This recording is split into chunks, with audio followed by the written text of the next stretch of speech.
স্বামীকে ভালো লাগে না, তার কাজ ভালো লাগে, মানে তার কাজ লাগবে আগে, বুঝতে তো পারছেন। কারণ আমি 20টা বউ নিয়ে আসি, একজনের বউ নিয়ে নেই।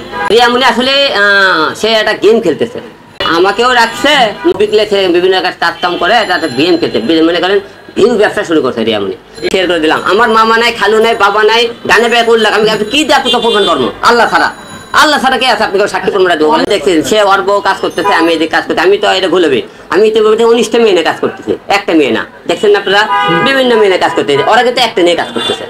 তার মানে ও বউ নিয়ে আছে, আমি তার বউ নিয়ে নেই। কারণ আমি 20টা বউ নিয়ে আসি, একজনের বউ নিয়ে নেই। এখন আমরা এটা সলিউশনে বসবো, আমরা কাদা সরিতে অবশ্যই বন্ধ করবো, যে কোনো সলিউশনটা আসে আমরা এটা বসবো, আসা দেওয়ার হিসেবে পরে। আমরা তো অবশ্যই আমরা এই কাদা সরাসরি চাই না। এটা বিষয় একটা, গতকাল কি তাদের কোনো লাইভ দেখছেন? গাড়ির মধ্যে লাইভ করছে কেউ? আপনি দেখছেন? তাহলে দেখেন কি বলছে, শিকার কি করছে আপনারা বলবেন, বলেন কি বলেন বলছে?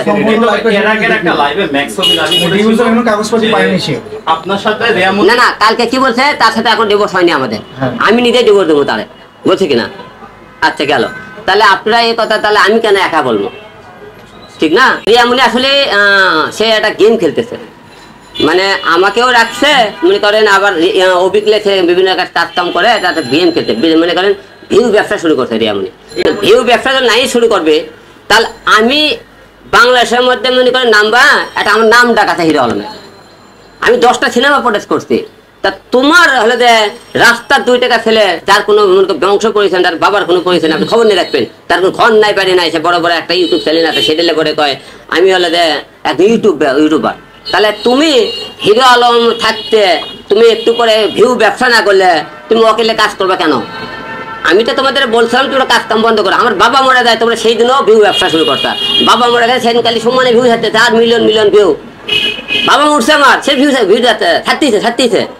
তাহলে ভিউ ব্যবসা রিয়ামণি ওই ছেলেগুলো ভিউ ব্যবসা শুরু করছে। আমি হিরো আলম কাউকে নিয়ে আসলে সে একটু টাইম লাইন আছে, তার তো চিনা লোকজন, তাকে নিয়ে ভিউ হয়। এই জন্য সে মনে করে চিন্তা করে যে আলম যারা নিয়ে এত ভিউ হচ্ছে, ওইটাকে নিয়ে আসে আমি কিছু করতে পারি কিনা, আমার কাছে নিয়ে দেয়, এখন সে ভিউ ব্যবসা করতে হয়। এখন তো তাই বোঝা যাচ্ছে যে ভিউর ব্যবসা না হলে থেকে আমার সাথে একবার না, এই রাখবো 4 বার ক্যাসাল লতা গন্ড করছে, যে কোনো ছেলেগুলো ভিডিও বানায়, ক্যাসাল গন্ড করে ভিডিও বানায়, আর বলে এটা হলো কাজ না, কাজ করতে খাটতে হবে না, এটাই কাজ বলে তার মনে করে। আপনারা দেখছেন না, সে আমার বিরুদ্ধে কথা বলছে, সেদিকে আলম এটা করছে, ওটা করছে বলছে না, সে আজকে থানার মধ্যে বলছে আমি যে থানার মধ্যে হয়েছে করতে রিয়ার বিরুদ্ধে কিছু বললো না, রিয়ার বিরুদ্ধে কিছু বললো না, চলো এদিকে আমরা কথা বলে মিল করি।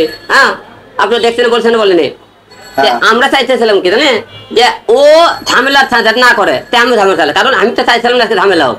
সে আজকে আমার বিরুদ্ধে উল্টা পাল্টা বলতেছে, আলম হলে যে আমাকে ডাকে নিয়ে যাচ্ছে বলছে, আলম মিশে হলে বলতে হবে দোষ। আমার বার্তাটা বলে দিলাম যে উনি যে বলছে যে আমার নামে যে অভিযোগ করা হচ্ছে ম্যাক্স অভিযোগ, আর উনি করছে রিয়া, তো অভিযোগটা আমি একটা জিনিস জানতে চাই যে তুমি বলছা আর তোমার অভি বলছে, শেষ বার্তাটা এটা আমার, যে হিরো আলম আমি তাকে বাসায় আসতে বলছি, আমি বাসায় আসতে বললে সেই বাসায় আসার প্রমাণ চাই। এক, তোমরা বাসায় আসার পরে আমাকে ফোন কেন দিলে না, রিয়াও দিল না কেন, ম্যাক্সও দিল না, গেল। 2 নম্বর, তারা মনে করেন তাদের আর্টিস্ট হলো, সে তার বাসায় কেন যাবে, রাত্রেও তার বাসায় কেন, বেশি রাত্রেও তারা বাসায় কেন গেল? আর্টিস্ট হলে তারা হোটেলে কেন বিভিন্ন জায়গায় তারা ঘোরাফেরা করে? আমি এই কথা আপনাকে জনগণের মধ্যে জানতে চাইলাম, সে জানে তথ্যগুলো প্রমাণ দেয়। আরেকটা প্রশ্ন করি, সবাই যে প্রশ্ন করে যে হিরো আলম ভাই শুধু খারাপ মেয়েদের বিয়ে করে, ভালো মেয়েদের কেন বিয়ে করতে পারে না? আসলে জন্মমৃত্যু প্রেম ভালোবাসা বিয়ে আপনি চাইলেও একজোশলে হয় না, হয়ে যায়, এটা আল্লাহ পাকের একটা ইয়ে থাকে। আপনি মনে করেন চান যে আমি একসাথে বিয়ে করবো না হয়ে যাবে, আপনি না যে আপনার বাবা হয়তো একটা বিয়ে ঠিক করছে, আপনি কথাবার্তা না বলে আরেক মেয়ে মিলে চলে গেছেন, আসলে যখন ঘটনা। এই যে বিয়ের বিষয়টা মনে করে কেউ কোনোদিন ধ্যান দিতে পারবে না যে খারাপের সাথে বিয়ে হবে, ভালোর সাথে বিয়ে হবে।